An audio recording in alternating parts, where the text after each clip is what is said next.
Buenas noches, bienvenidos a esta de las últimas reuniones que tendremos del semestre del Grupo de Interés de Medicina Interna en la Universidad CES. Hoy la charla será dada por Lorenzo Chaparro, estudiante del noveno semestre de Medicina, quien previamente nos ha dado otras charlas y hoy nos hablará de VIH y pulmón. Adelante, Lore. Bueno, hola, ¿cómo están? Mi nombre es Lorenzo Chaparro y les voy a presentar el tema de VIH y pulmón. Esta charla fue asesorada y recomendada por la doctora Carolina García, que es una residente de medicina interna. Como disclaimer, este tema puede llegar a ser muy extenso, entonces se va a intentar hacer un abordaje muy práctico que le puede servir sobre todo a los médicos generales. Esta es la estructura de la presentación eh, que vamos a abordar el día de hoy. Entonces vamos a iniciar con unos datos generales y un poco de epidemiología y algunos datos que necesitamos saber respecto al tema de VIH. Obviamente no me voy a poner a explicarles toda la fisiopatología del VIH, pero sí les voy a contar un poco de lo necesario en relación al tema de infecciones pulmonares en pacientes VIH positivo. Entonces sabemos que el VIH genera una afectación inmune muy importante, no solo a niveles cuantitativos, es decir, la conocida disminución de los niveles de linfocitos T, CD4, sino que también va a causar una disminución cualitativa, es decir, va a tener menor respuesta inmune y menor capacidad de luchar contra los patógenos o agentes infecciosos que se puedan presentar en el cuerpo. Eso hace que los pacientes VIH tengan mayor susceptibilidad a infecciones y en general van a tener una mayor afectación a algunos patógenos, por ejemplo los encapsulados, ya que aparte de la afectación de la línea celular de los linfocitos T, también pueden tener una afectación en la capacidad de función de los linfocitos B. Como unos datos epidemiológicos, les cuento que 40,8%, 40,8 millones de personas en el mundo viven con VIH. Eso es un dato de 2024. Y aquí en Colombia específicamente, este dato pues es sacado del Día Mundial del SIDA, una publicación que hizo Caracol. Se reporta que en el año 2026 hay aproximadamente 211.000 personas que viven con VIH y que había un aumento de 20.000 personas en comparación al último año. Hablando específicamente del VIH y en el pulmón, se sabe que históricamente el sistema respiratorio va a ser el órgano o el sistema más afectado en estos pacientes. Es decir, van a ser los sitios donde más se van a presentar infecciones o inclusive alteraciones no infecciosas. ¿Por qué se producen estas respuestas o estas afectaciones? Principalmente por la afectación de la respuesta inmune pulmonar, tanto innata como adaptativa, que va a generar alteración en el aclaramiento mucociliar y una menor depuración de patógenos en las vías pulmonares. Tras de eso, también va a haber una alteración directa en los macrófagos pulmonares que permite que haya menor señalización inmune, menor reconocimiento de patógenos y en general menor respuesta a los agentes infecciosos.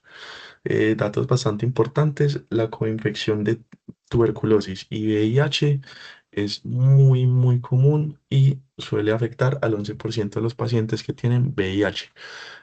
Los pacientes VIH tienen mayor riesgo de, como ya les había dicho antes, infecciones por encapsulados como neumococo o hemófilos influenza, y la infección de tuberculosis se aumenta en aproximadamente una multiplicación de por 100, es decir, un riesgo bastante elevado, y eso hace que tuberculosis sea un patógeno bastante importante a tener en cuenta.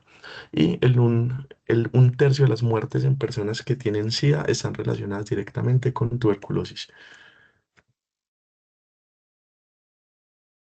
Esta es una epidemiología estratificada de las afectaciones que le pueden dar a los pacientes de VIH dependiendo de el tipo de severidad que tiene.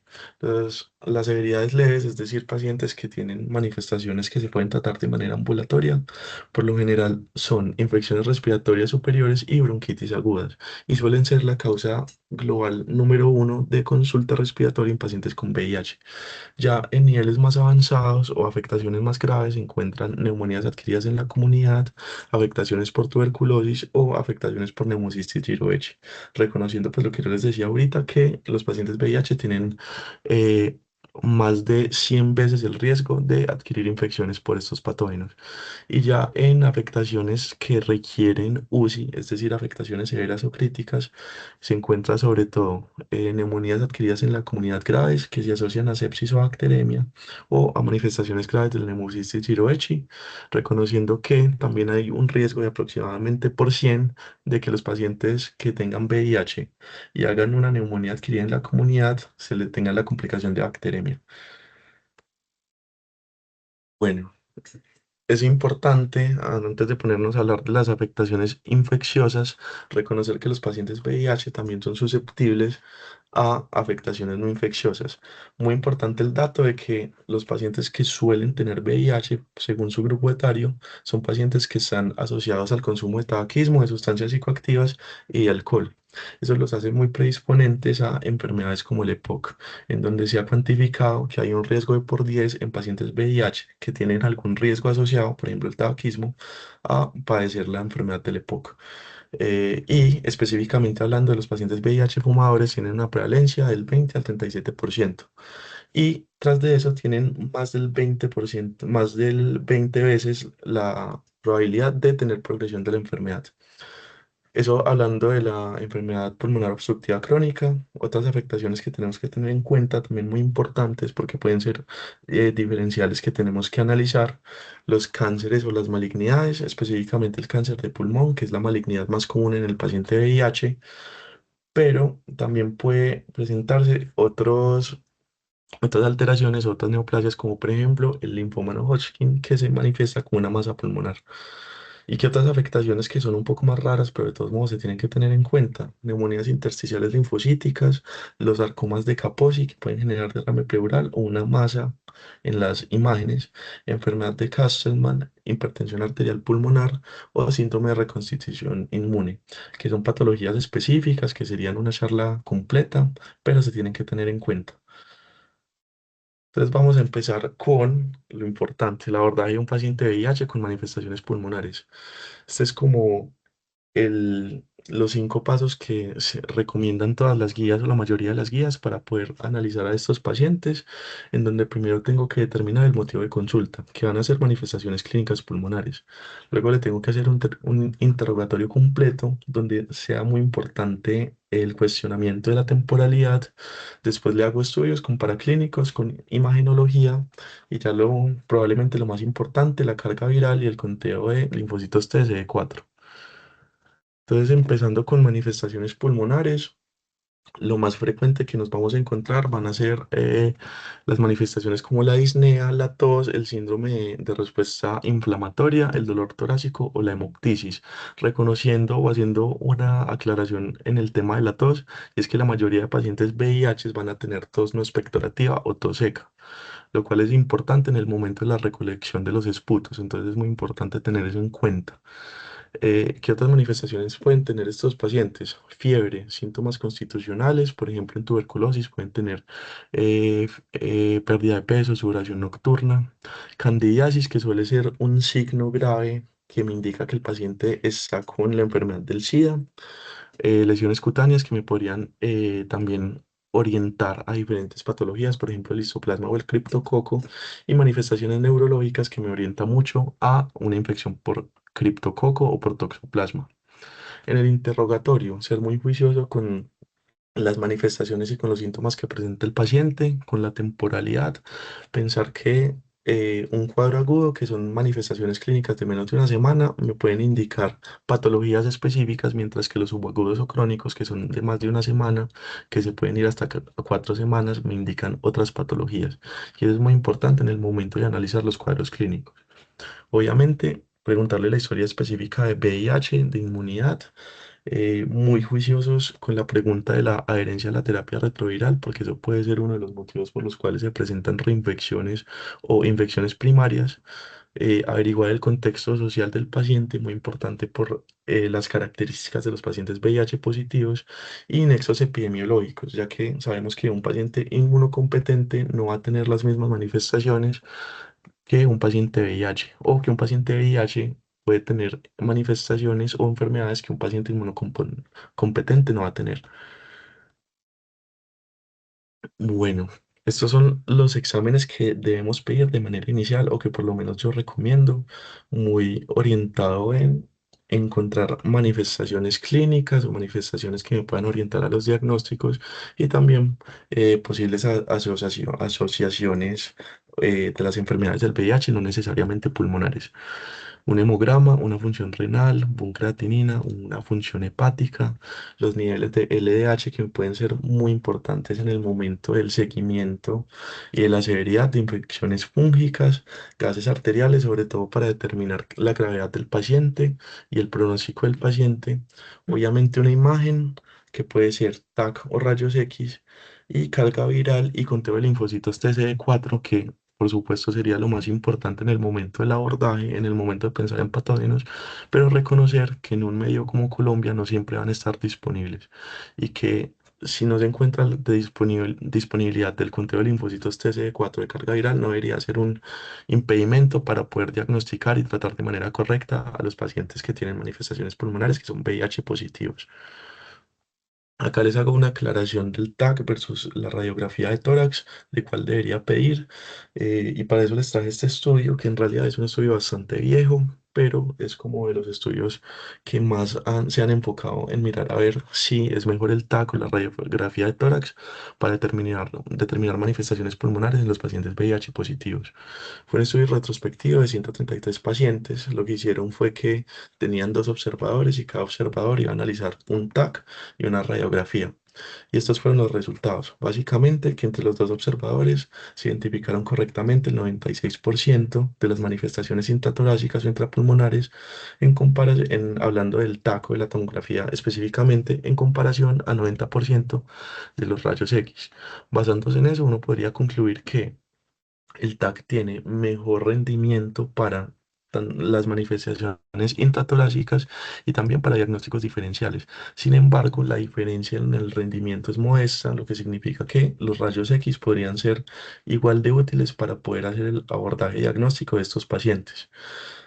Hablando específicamente de la radiografía de tórax, que va a ser uno de las maneras en que vamos a enfocar a estos pacientes, reconocer que podemos ver opacidades alveolares, consolidaciones, patrones intersticiales, patrones miliares, cavitaciones y otros como por ejemplo nódulos, masas, entre otras. Y en el TAC sí se pueden ver aspectos muchísimo más nítidos, entre ellos consolidaciones, opacidades en vidrio esmerilado, cavitaciones, nódulos, quistes y bollas o linfadenopatías. Muy importante, un mensaje clave. Unos rayos X de tórax normales no me van a descartar una etiología infecciosa en un paciente VIH positivo que tenga síntomas respiratorios. Si la radiografía sale normal, pero mi sospecha clínica es persistente, tengo que pedirle un TAC o remitirlo a un sitio de mayor complejidad que sí tenga un TAC o inclusive un TACAR. Entonces vamos a ahora sí abordar a los patógenos según los niveles de CD4, que es la manera en que se suele abordar en las guías de los pacientes VIH. Entonces, sin importar los niveles de CD4, ¿yo qué afectaciones puedo tener? Las bronquitis agudas, neumonías bacterianas, principalmente por encapsulados, que son gérmenes que van a afectar a los pacientes VIH independientemente de su inmunidad. Y también neumonías virales. Compromisos pulmonares no infecciosos, ya lo habíamos dicho, el EPOC y las neoplasias y tener en cuenta el tipo de paciente que suelen ser los que son VIH positivos, si son usuarios de drogas intravenosas, pensar en embolismos sépticos o manifestaciones de endocarditis infecciosas. Y también, una muy importante, probablemente la más importante en un contexto como Colombia, la tuberculosis pulmonar, que ya sabemos que hay un aumento, un por cien de riesgo de que el paciente con VIH le dé tuberculosis. Ya hablando específicamente de los linfocitos CD4, si tienen menos de 500, yo tengo que pensar específicamente en neumonías bacterianas recurrentes. Esto se los va a tocar un poco ahorita, pero más de 2 episodios de neumonías en un tiempo de 12 meses se considera una neumonía bacteriana recurrente y es un criterio de que el paciente tiene enfermedad del SIDA. Si el paciente tiene menos de 200 CD4, tengo que pensar en neumonías complicadas, sobre todo manifestaciones como bacteremias o sepsis, también en tuberculosis diseminadas y en la primera infección oportunista que se nos presenta, que es el Pneumocystis jirovecii. Si tiene menos de 100 CD4, vamos a pensar en otro oportunista que es el criptococo, pero también vamos a pensar en la aparición del sarcoma de Kaposi con manifestaciones pulmonares o inclusive la neumonía por pseudomonas, pensando sobre todo en contextos intrahospitalarios. Y ya si tiene menos de 50 CD4, aquí es donde se tiene que ser más juicioso o más estricto con el diagnóstico, porque las afectaciones o las etiologías que pueden generar manifestaciones pulmonares son infinitas. Entre ellos están las neumonías por bacterias ácido-alcohol resistentes, como el rodococo o la nocardia, las infecciones fúngicas diseminadas, como el histoplasma o el aspergillus, las infecciones virales, como el citomegalovirus, parásitos como por ejemplo el toxoplasma y micobacterias no tuberculosas como el complejo MAC.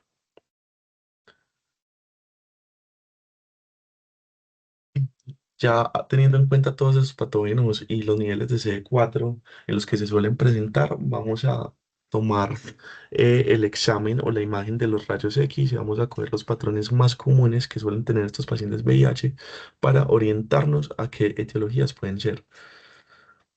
Entonces, los patrones alveolares, si en la radiografía que yo le tomé a mi paciente VIH, tengo un patrón alveolar y tras de eso es un paciente que tiene CD4 mayores de 500.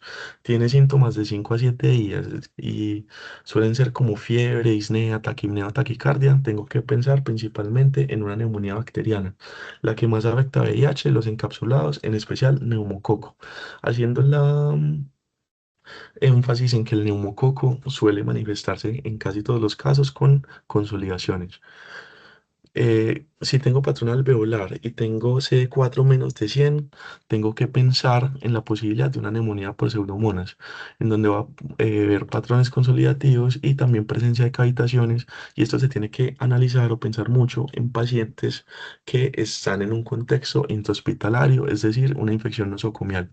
Y en el momento de hacer el tratamiento de una neumonía bacteriana, si es un paciente que tiene menos de 100 CD4, tengo que pensar en el cubrimiento de pseudomonas en el antibiótico empírico. También el criptococo, que desde ya les cuento, el criptococo puede tener todos los patrones posibles, puede tener múltiples manifestaciones pulmonares. Entonces, para que sepan que el criptococo se puede manifestar con este patrón específico que son opacidades alveolares. En tuberculosis, yo ahorita les voy a hablar un poquito pues de cómo se presentan las tuberculosis en las imágenes, dependiendo de si tiene más de 200 o menos de 200 CD4, pero pensando en el patrón alveolar, si tiene menos de 200 CD4, voy a poder ver consolidaciones en lóbulos medios e inferiores. Y también en patrón alveolar puedo pensar como un diferencial en el sarcoma de Kaposi, que se puede manifestar o se puede ver como opacidades eh, en el lóbulo inferior, que se suele conocer como alas de mariposa invertida. Si tengo un patrón miliar, lo que sobre todo yo voy a pensar, la famosa tuberculosis miliar, que es la causa más frecuente de un patrón miliar en pacientes VIH que tienen más de 200 CD4. Pero si tienen menos de 200 CD4, yo también podría pensar en una tuberculosis diseminada que también se puede presentar con un patrón miliar. Aparte de las tuberculosis, ¿qué puedo pensar? En histoplasmosis diseminada, sobre todo si tiene menos de 50 CD4. em, ¿Y qué me hace orientarme con histoplasmosis? Que tenga cuadros subagudos, es decir, mayor a una semana, em, y que tras de eso tenga alteraciones sistémicas, como por ejemplo hepatomegalia, esplenomegalia, lesiones cutáneas, lesiones en mucosas o fiebre persistente. Recordemos que la histoplasmosis es una infección fúngica invasiva que afecta a los pacientes con una inmunosupresión muy marcada. ¿Y qué otras posibilidades tenemos en el patrón miliar? Otros patógenos, específicamente hongos, que no hemos mencionado en la charla, como el paracoccidioides, sobre todo pensarlo pues que estamos en una zona endémica, y el criptococo, que ya les había dicho, se puede manifestar en todos los patrones. Tenemos el patrón intersticial, que probablemente es el que tiene más causas o etiologías posibles. Entonces yo decidí partirlo eso en los niveles de CD4 para que sea más fácil de entender. Entonces, un patrón intersticial en un paciente, independientemente del conteo de CD4, siempre tener en cuenta neumonías bacterianas por encapsulados, por ejemplo, hemófilos influenza o también por atípicos, como por ejemplo Mycoplasma, Clamidia pneumoniae o Legionella. También tengo que pensar, sin importar en el conteo de CD4, en neumonías virales, las que más suelen afectar a los pacientes VIH, influenza, pero también piensen en el COVID-19, en el SARS-CoV-2 o en el adenovirus, que también puede generar neumonías virales. Si tiene un conteo de CD4 menor de 200, siempre piensen en neumocistis giroechi hasta que se demuestre lo contrario. Y cómo se suele manifestar el neumocistis giroechi con infiltrados intersticiales difusos, bilaterales y simétricos. Específicamente la imagen que ahí les coloqué es una imagen de neumocistis giroechi, pero reconocer que aunque ese es el patrón clásico, no siempre se va a presentar. Inclusive hay radiografías de tórax con neumocistis giroechi que salen completamente normales. Ahorita les voy a contar un poco de qué hacer en esos casos. Si tiene CD4 menos de 100, pensar en criptococo, que les dije, cualquier patrón lo puede presentar y va a tener infiltrados reticulointersticiales difusos. Y si tiene menos de 50 CD4, piensen en toxoplasma, en aspergillus, en histoplasma, en el complejo MAC o en citomegalovirus. Em, si- ¿Cómo uno se orienta? Porque son muchos patógenos. Por lo general, el citomegalovirus tiene compromisos de retina y también compromisos del sistema gastrointestinal. El toxoplasma, por lo general, tiene manifestaciones focales que se pueden ver en TAC de cráneo y va a tener pues otras manifestaciones neurológicas. El MAC puede tener síntomas inespecíficos, pero siempre que sea un paciente que tenga menos de 50 CD4, piensen en MAC, que puede ser una de las etiologías más mortales en estos pacientes y también una de las etiologías más difíciles de tratar. Y el Aspergillus, por lo general, la manifestación pulmonar no se presenta de manera inicial y antes de que tenga manifestaciones pulmonares, ese paciente que tenga aspergilosis puede tener neutropenia, o también puede tener manifestaciones en otras partes del cuerpo, como por ejemplo mucosas o sistema neurológico. Y ya el patrón nodular, uno siempre va a pensar en neoplasia, sea el linfoma no Hodgkin o el cáncer de pulmón, que son los que más se presentan en los pacientes VIH positivos. Y como no podía faltar el criptococo, que también puede hacer presencia de masas o nódulos en las radiografías. Para hacer los diagnósticos confirmatorios, tenemos que tener en cuenta pues las posibles etiologías, ¿cierto? Ya les dije todos los posibles patógenos que se nos pueden presentar en los pacientes VIH positivos. Entonces siempre orientado en encontrar esos diferentes patógenos. Y pues con los signos que yo les dije ahorita, las manifestaciones extrapulmonares, uno se puede orientar, ¿cierto? Muy importante en las neumonías bacterianas graves, es decir, en las neumonías que se están haciendo sepsis, que están haciendo bacteremias, pedirle hemocultivos, que en la mayoría de los casos, si uno pide hemocultivos, uno va a encontrar el patógeno que está causando la neumonía bacteriana confirmado en el hemocultivo. ¿Qué otras pruebas sistémicas debo hacer? Tenemos el antígeno de isoplasma en orina, que tiene una sensibilidad del 92%, em, para histoplasmosis diseminada.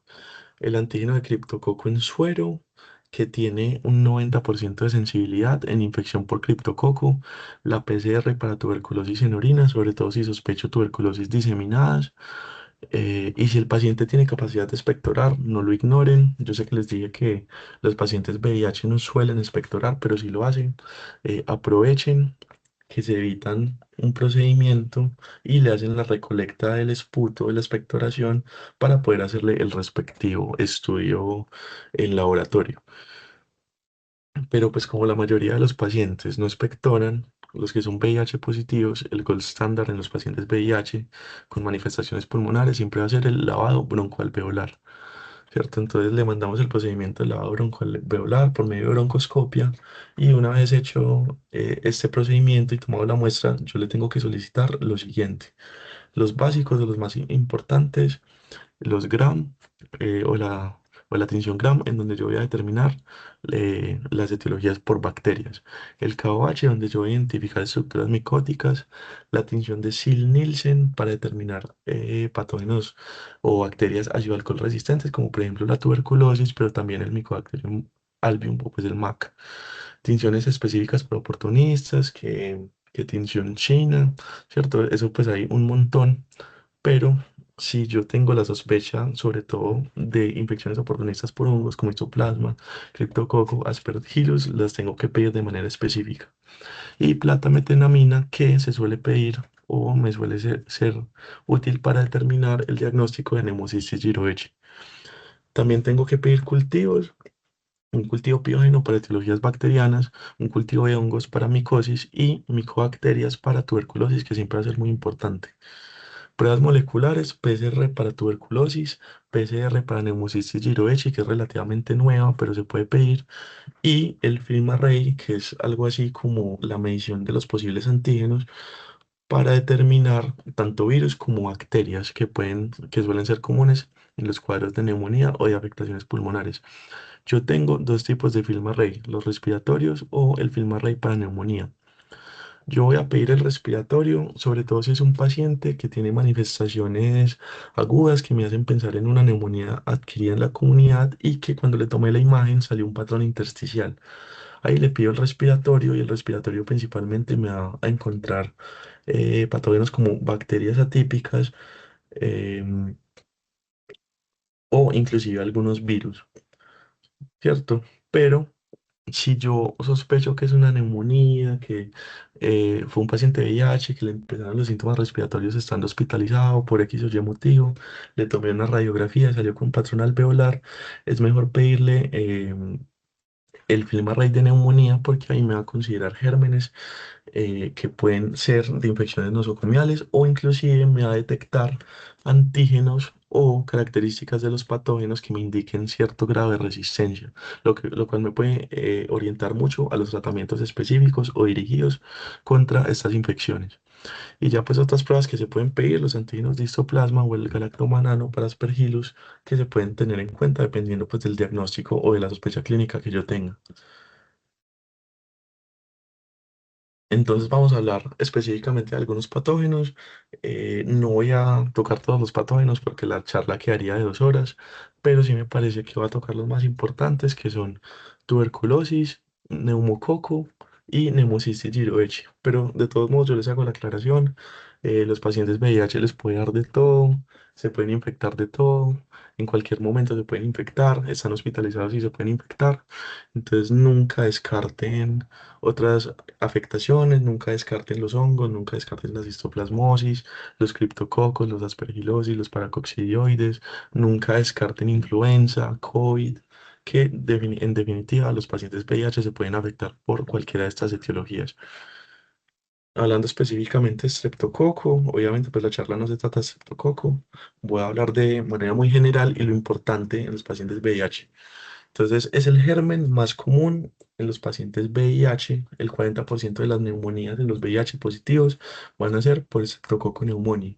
Tiene un riesgo 6,78 veces mayor de presentar neumonía en los pacientes VIH y la bacteremia se presenta en el 30% de los hospitalizados y como yo les decía, unos niveles de CD4 entre 200 para abajo pueden generarme más riesgo de sepsis o de bacteremia asociada a neumonías bacterianas graves.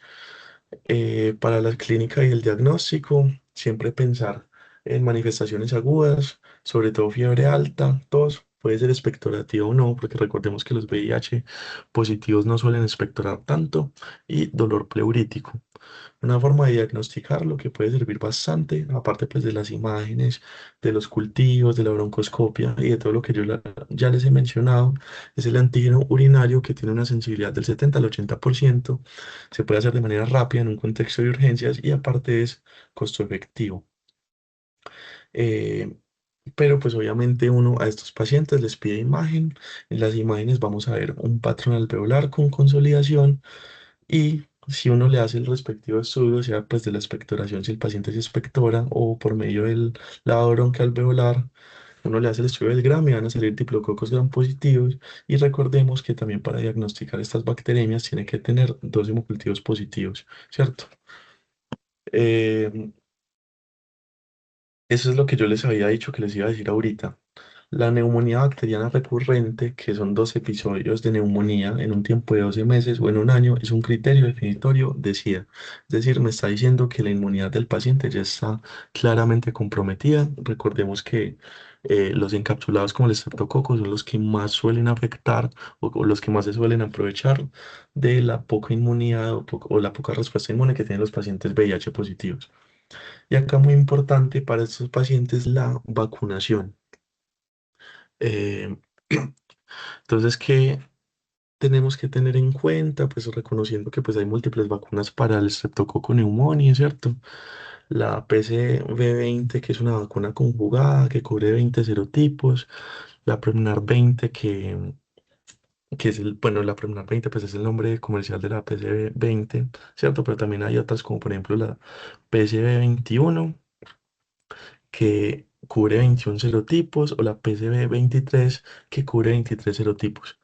Entonces, en los pacientes VIH positivos, ¿cuáles son las mejores? Según pues, las últimas guías, la ITSA y los protocolos pues, de manejo de pacientes VIH, tanto adolescentes como adultos, se prefiere la PCV20, que es la Prevnar, o la PCV21, que es la Capvaxivive, con una dosis única completa, sin necesidad de la que cubre 23 serotipos, puede ser suficiente. Si de pronto esas no están disponibles o es un paciente que no tiene la posibilidad de colocarse estas vacunas, se puede utilizar como la alternativa la vacuna conjugada de 15 serotipos, y ya después, con un poco más de tiempo, específicamente más de 8 semanas después, con la posibilidad que se tenga tanto en el sistema de salud como para el paciente, completarla con la la PPSB 23, que cubre 23 serotipos. Y una aclaración muy importante en los pacientes que tienen menos de 200 CD4, dar primero la PCB20, ¿cierto? La PCB21, y diferirla, o por decirlo así, esperar a que el paciente se mejore inmunológicamente por medio de la terapia antirretroviral y que tenga un aumento de su CD4 por encima de 200 para poder aplicarle la que cubre 23 serotipos. Obviamente eso enfocado o orientado en que el paciente VIH positivo tenga la mayor protección posible contra los diferentes serotipos que puede tener el Streptococcus pneumoniae. Aquí les traigo una imagen, esta específicamente de un tag de un artículo muy bueno que se llama Manifestaciones pulmonares, tanto infecciosas como no infecciosas, y mímicas en la era de la terapia antirretroviral en los pacientes VIH positivos. Es un artículo muy reciente, de 2026, y tiene múltiples imágenes de tag de pacientes VIH positivos de diferentes etiologías, para que si cualquier cosa le peguen una chismoseadita, que está bastante bueno. Pero bueno, acá les traigo una imagen de las consolidaciones que suele tener el Streptococcus pneumoniae en estos pacientes VIH positivos. Ahorita hablamos de tuberculosis, que en un contexto como Colombia, en un contexto como Medellín, es una etiología que tenemos que tener en cuenta sí o sí. Tampoco voy a abundar tanto en el tema de tuberculosis ni en el tratamiento, pero sí les voy a contar lo que les quedaba viendo, los patrones que suele tener la tuberculosis en las radiografías. Entonces, si es un paciente que tiene más de 200 CD4, va a presentar el patrón clásico, que por lo general van a ser consolidaciones en ápices o en los lóbulos superiores. Va a tener más cavitaciones, esto ya que el paciente tiene mejor respuesta inmune, y la cavitación es directamente una respuesta inmune contra el germen o la micobacteria, y va a tener pocas adenopatías. Mientras que si tiene menos de 200 CD4, tengo que pensar sobre todo en consolidaciones en lóbulos medios o inferiores, va a tener menos o casi no las cavitaciones, y también puede presentar adenopatías ciliares o mediastínicas. Todo esto enfocándose o pensando en que un paciente VIH con menos de 200 CD4 tiene una afectación inmune muchísimo más potente. ¿Qué presentaciones críticas puede tener la tuberculosis en los pacientes VIH positivos? Obviamente, entre menos CD4 más crítica. Las tuberculosis miliares, que son tuberculosis con una diseminación hematógena, y la sepsis por micobacterias, que pueden ser manifestaciones sistémicas con disfunción orgánica, anemias severas, entre otras afectaciones extrapulmonares de la tuberculosis. De pronto, ¿qué otra cosa se puede pensar? En las bacteremias, que también hasta un 24% de los hospitalizados en zonas endémicas, por ejemplo Colombia, pueden tener hemocultivos positivos para micobacterias. Pero pues siempre piensen en la sepsis y en la tuberculosis miliar, sobre todo en pacientes que tienen menos de 200 CD4. Muy importante lo del diagnóstico, haciendo esta importante aclaración. En pacientes con VIH avanzado, un resultado de PPD o de IgRA negativo no me excluye la tuberculosis. Recuerden que en los pacientes con VIH, el diagnóstico de tuberculosis es diferente, en ellos los criterios de sintomático respiratorio son diferentes y la respuesta inmune que ellos van a tener es diferente, por lo cual los parámetros de una prueba de tuberculina también son diferentes. Siempre tengan eso en cuenta. Basándose en eso, uno siempre va a orientarse o va a priorizar a utilizar pruebas microbiológicas y moleculares para el diagnóstico de la tuberculosis en los pacientes VIH positivos. ¿Cuáles están? Las más recomendadas o pues las que más se suelen recomendar en las guías.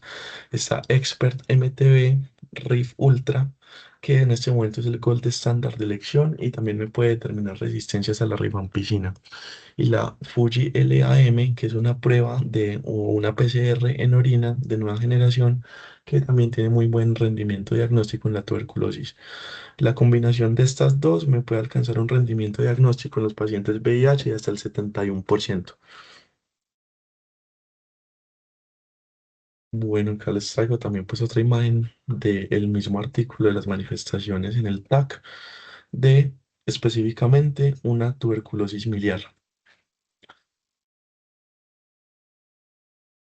Y este probablemente es uno de los más importantes, neumocistis giroechi, en los pacientes VIH que tienen menos de 200 CD4, ya lo tengo que empezar a sospechar. Em, el neumocistis giroechi tiene una presentación subaguda y por lo general van a tener síntomas como fiebre, tos seca y disnea, que suele ser de lo más característico. Muy importante pues todo el abordaje diagnóstico que hemos analizado a lo largo de la charla.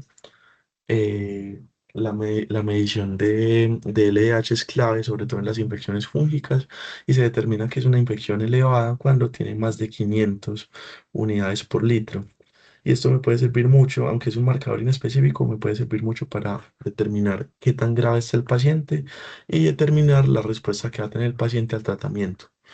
Em, También obviamente pedir los parámetros adicionales, la radiografía, que ya les voy a contar un poquito de eso, y otro examen adicional que existe en la clínica es el beta de glucano, que es un polisacario que hace parte pues de la pared del Pneumocystis jirovecii y tiene una sensibilidad del 92% y tiene un alto valor predictivo negativo en caso de que este resultado no salga pues con los parámetros superiores o normales del beta de glucano. Es decir, tiene buena utilidad diagnóstica para estos pacientes. En radiografía, yo como voy a ver las manifestaciones del Pneumocystis jirovecii, bueno, piensen principalmente en lo que yo les decía cuando les hablaba de los patrones, en infiltrados intersticiales difusos, bilaterales y simétricos. Ese siempre va a ser el patrón característico y va a ser el que uno más va a ver en los pacientes VIH positivos con Pneumocystis jirovecii, pero no necesariamente tiene que ser ese patrón. Y si yo no encuentro ese patrón, no significa que el paciente no tenga neumocistis. ¿Qué otros se pueden presentar? Infiltrados periliares, que eso se puede coger sobre todo en el inicio de la enfermedad y que a medida pues que va avanzando el neumocistis giroecii a lo largo pues del parénquima pulmonar, se va extendiendo a la periferia, lo que pues va generando eventualmente los infiltrados intersticiales bilaterales. Y también los neumocistis giroecii se pueden manifestar con opacidades multilobares difusas. Y lo que yo les decía ahorita, esto va enfocado sobre todo en hemocisis giroecii, puede salir unos rayos X normales, pero si yo tengo una sospecha clínica muy fuerte, sobre todo un paciente que tiene menos de 200 CD4, pero pues la radiografía me salió normal, no se queden con eso, pidan un TAC o si tienen la posibilidad, pidan un TACAR, es decir, una tomografía de alta resolución, porque ese va a ser el gold estándar o va a ser como la manera más fidedigna de poder determinar si yo tengo hemocisis giroecii o no. Yo en el TACAR que puedo ver opacidades en vidrio esmerilado, bilaterales, difusas o parchadas, que es lo más característico en hemocystis giroechi y es lo que todos hemos escuchado. También podemos ver patrones en mosaico o presencia de neumatoceles o quistes, que eso también me podría orientar a que el paciente tiene una afectación severa o grave de la enfermedad por neumocistis. Y muy importante, el vidrio esmerilado es el signo cardinal de neumocistis giroechi. Entonces, su ausencia me obliga a buscar diagnósticos alternativos, por ejemplo, etiologías virales o otros atípicos, sobre todo otros hongos atípicos, porque el virus merilado está casi que en el 95% de los pacientes que tienen neumocistis giroechi. ¿Qué otras cosas ustedes podrían pedir también para determinar de pronto la gravedad, gasometrías, en donde si tiene una presión arterial de oxígeno menor a 70, me indica que el paciente tiene un cuadro severo de la enfermedad y que es necesario que el paciente sea remitido o admitido en UCI o pues en cuidados intensivos para poder hacerle un manejo correcto? En VIH es muy importante el tema de la profilaxis para neumocistis giroides, ya que esta es de las afectaciones más comunes o probablemente la afectación pulmonar más común en los pacientes que son VIH positivos con conteo de CD4 menores a 200. Y es muy importante el uso de esta profilaxis para evitar desenlaces clínicos graves, por ejemplo la muerte o la admisión a UCI. Entonces, ¿qué criterios tengo yo para iniciar la profilaxis para neumocistis? La profilaxis primaria si el paciente tiene un conteo de CD4 menor de 200 células o si el porcentaje o la concentración de CD4 es menor a 14%.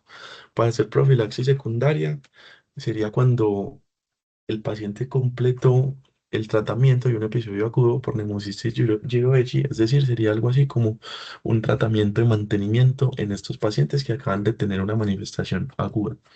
¿Y qué otros criterios se pueden tener si el paciente presenta manifestaciones definitorias del SIDA, como por ejemplo 2 episodios de neumonía en un año que me definen SIDA, o también la presencia en manifestaciones de cándida, sea sistémicas o sean laringias, lo cual también es un criterio definitorio de SIDA? Entonces, los pacientes idealmente iniciar profilaxis para neumocistis porque ese paciente tiene un alto riesgo, una alta prevalencia de contraer esta infección. ¿Qué esquemas tenemos disponibles? Tenemos el trimethoprim-sulfametoxazol, eh, el DS y el SS se refiere a la cantidad de tabletas o, por decirlo así, la fuerza que tiene el tratamiento. El DS es doble dosis y el SS es dosis simple o single dose o single strength. Bueno, dependiendo si es dosis doble o dosis simple, es una cantidad de miligramos diferentes. Si es metformin sulfametoxazol dosis doble o double strength, serían 160 sobre 800 miligramos vía oral cada 24 horas. Y si es single strength o dosis simple, es 800 sobre 400 miligramos vía oral cada 24 horas. Ese es el gold estándar, el trimethoprim sulfametoxazol, ese también es el tratamiento gold estándar para las manifestaciones o la infección aguda por neumocistis, pero también está la alternativa de Absona que vendrían siendo 100 miligramos vía oral cada 24 horas. Em, Algo, pues, datos adicionales que se podrían tener en cuenta, el trimethoprim sulfametoxazol también puede tratar infecciones para toxoplasma, por lo cual al hacer esta profilaxis se da una protección cruzada contra este parásito. Sobre todo, ya sabemos que los pacientes que tienen menos de 100 CD4 suelen tener más susceptibilidad al toxoplasma. Eh, si ustedes van a mandar Dapsona, se tiene que hacer un tamizaje para las enfermedades de 6-glucosa-fosfato, porque eso puede causar hemólisis graves que pueden inclusive matar al paciente. Y también pues hay otras alternativas, como por ejemplo la pentamidina, pero pues eso sí ya un poquito más por fuera de esta charla. Muy importante los criterios de ello cuando voy a suspender la profilaxis para neumocistis giroechi.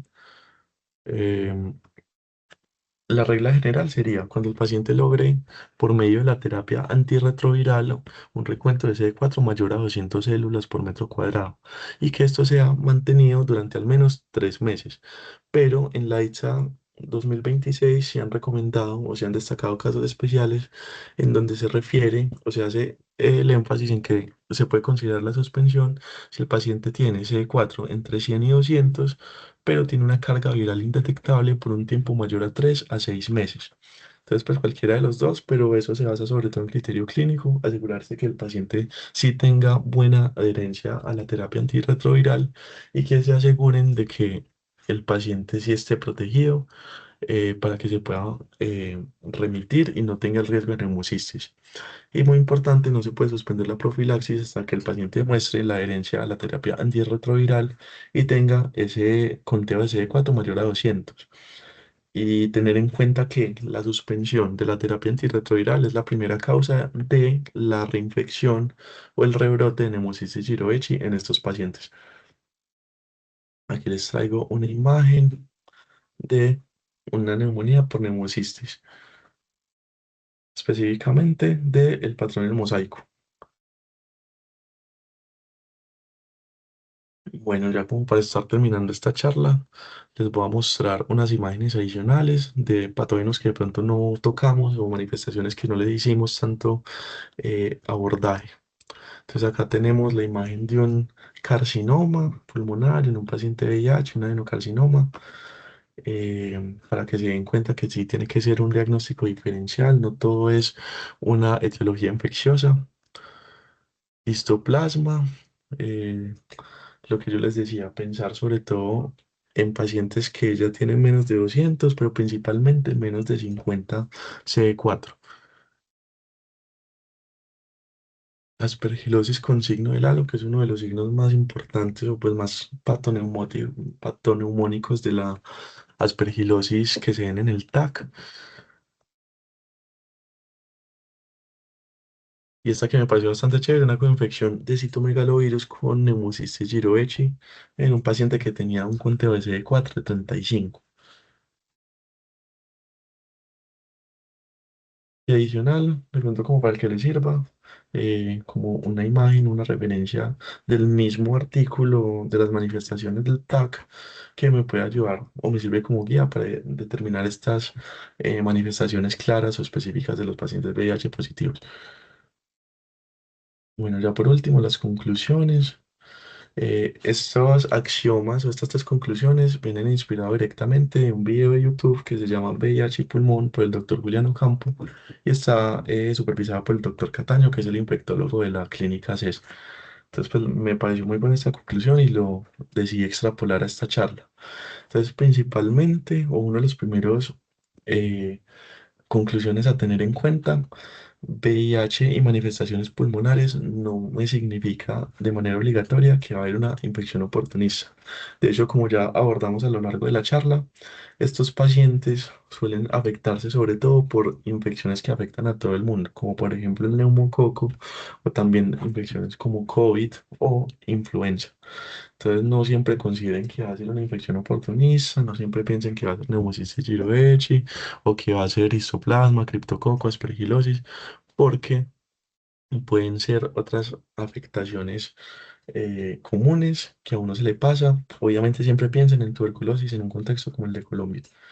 Y siempre indíquense, dependiendo de la sintomatología, de la temporalidad, del patrón que salga en la radiografía, de los signos que salgan si le piden TAC y en los síntomas asociados, si tiene manifestaciones extrapulmonares, si tiene manifestaciones cutáneas, manifestaciones de órganos, si tiene compromiso sistémico, bacteremia, sepsis, eso siempre les va a ayudar mucho a pensar el tipo de etiología. Otra conclusión bastante importante, no siempre que un paciente de VIH tenga manifestaciones pulmonares significa que le va a mandar un antibiótico o que a todos los pacientes que tienen manifestaciones le va a colocar los antibióticos más fuertes, eh, principalmente porque ya nos dimos cuenta que no todas las manifestaciones son por bacterias a los que les sirven los antibióticos, sino que también tenemos etiologías por virus, por hongos o inclusive afectaciones no pulmonares que me pueden generar esa molestia o esas manifestaciones pulmonares en los pacientes VIH. Y muy importante, y esto sí de pronto a uno se le pasa, nunca consideren que va a haber un solo patógeno presente causando la etiología del VIH. Los pacientes VIH tienen muy mala inmunidad y pueden tener coinfecciones o pueden tener la coexistencia de más de un causante generando esas manifestaciones pulmonares o inclusive generando esos signos radiológicos o del TAC. Entonces nunca se queden con un solo diagnóstico, siempre háganle el abordaje completo.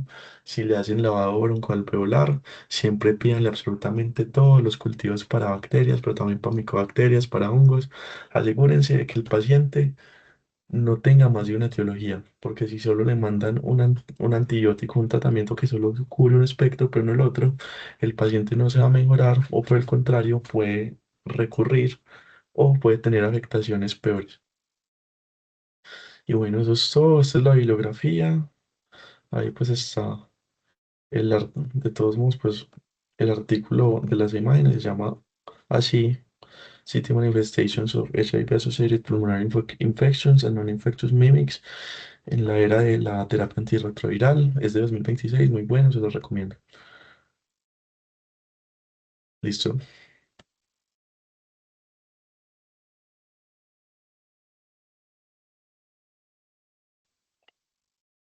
Listo, Lore, muchísimas gracias. No sé si estás abierto a preguntas o comentarios. Sí, claro, adelante.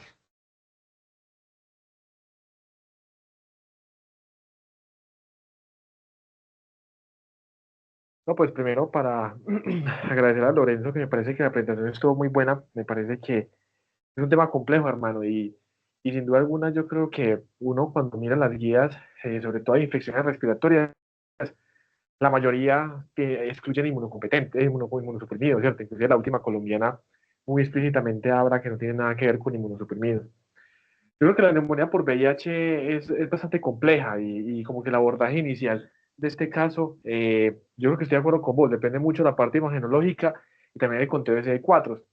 Es difícil sobre todo porque muchas veces el paciente de VIH tiene muchas manifestaciones que uno se logra perder mucho en ellos. Yo estoy de acuerdo con vos, yo creo que la radiografía de tórax es un primer abordaje que no es pues obviamente del todo el más exacto, puede carecer mucha especificidad, pero yo creo que es un abordaje inicial importante porque como vos bien dijiste, la atacar es una muy buena opción, pero atacar ve mucho intersticio. Entonces para neumocistis perfecta, para citomegalovirus también, pero uno empieza como que a perder ahí como esa capacidad porque el estudio es no contrastado de ver si de pronto es una consolidación, ver bien si el derrame está locudado, por ejemplo, ver bien si tiene adenopatías.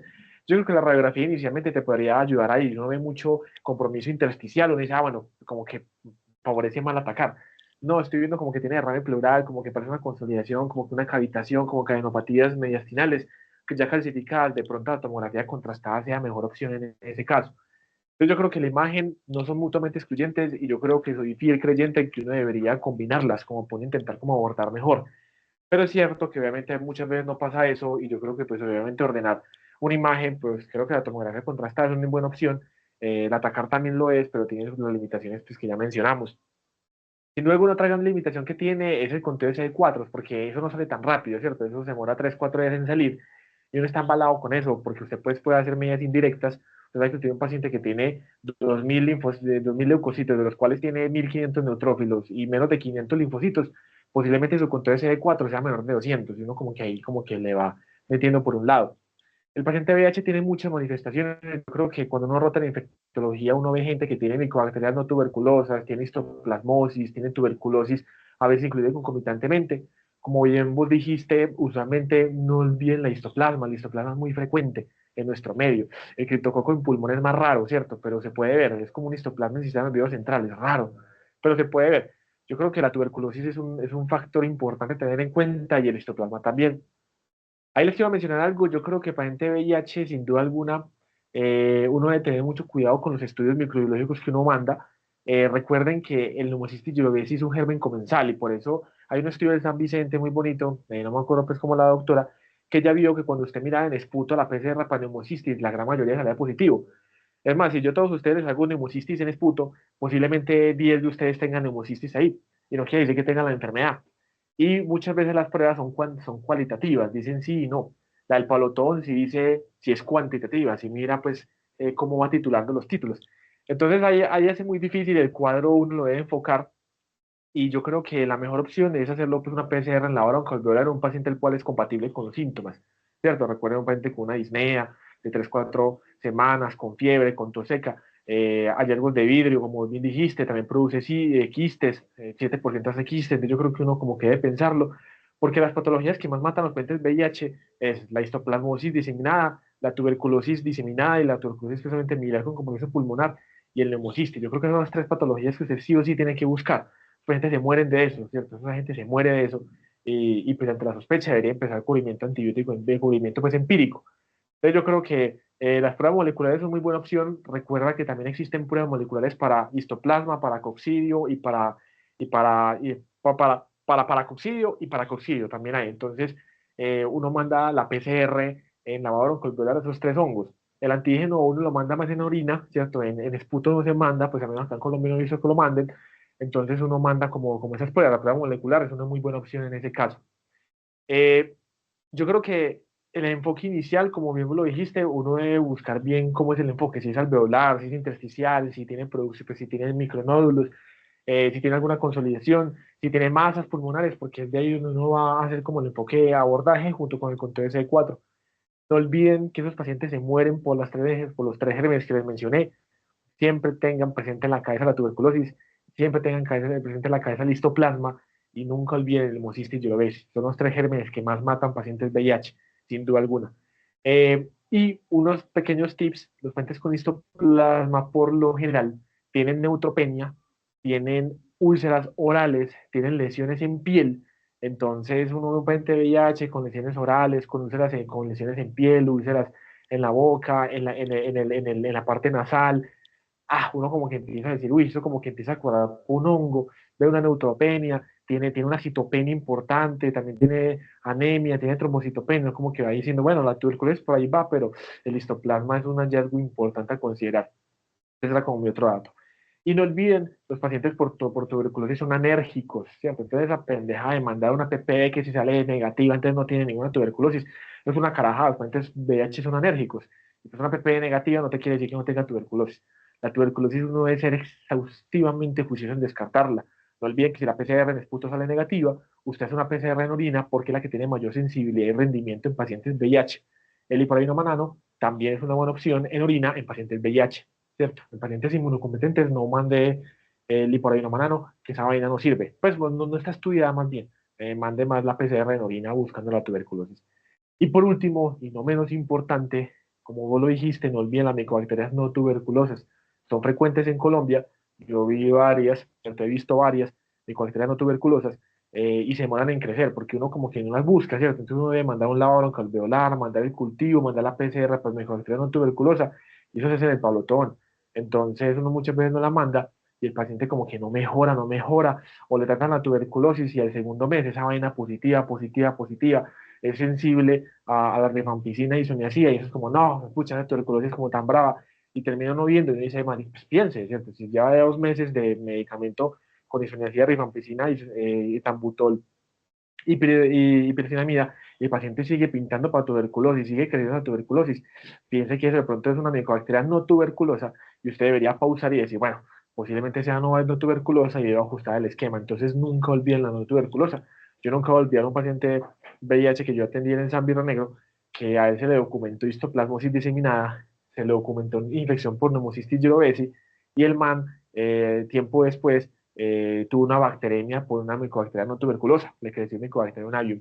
Entonces yo creo que todos tienen pulgas y piojos, y por más pendejo que sea el hallazgo, siempre búsquenlo, y el derrame pleural, búsquenlo, ¿cierto? Es que no es aceptado, no importa. Uno debe buscarlos en ellos, porque uno encuentra muchas cosas. Entonces, no, para terminar, Lorenzo, estuvo muy buena la presentación, estoy de acuerdo con vos. El hallazgo imagenológico más el conteo de CD4, desafortunadamente el CD4 se demora mucho en salir. Sean médicos muy juiciosos, examínenlos muy bien, busquen muy bien esas lesiones en piel, hagan pensar en hongos y estén alerta. Si el paciente va mal, usted ve mucho infiltrado, pues póngale terapia empírica para neumocistis, ¿cierto? Es que esté pendiente de la banda broncoalveolar, póngasela porque se la va a morir. No, es que tiene como mucho micronódulo, insisto, plasma tuberculosis. No estoy tan seguro, hermano, cúbralo, porque mientras usted lo diagnostica, el paciente hace falla ventilatoria. Ese paciente hizo falla ventilatoria y se intubó y se hizo paro, porque pues desafortunadamente se esperó mucho para el diagnóstico y uno no debe esperar, uno debe iniciar en esos tres casos, es muy mal pronóstico. Y ya, ¿no? De resto estuvo súper bien y no, pues súper.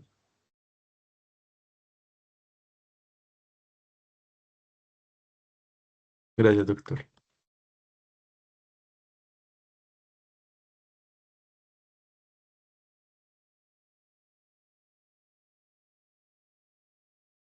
Bueno, gracias José por el aporte, como siempre, súper valioso. ¿Alguien más tiene alguna pregunta o algún comentario?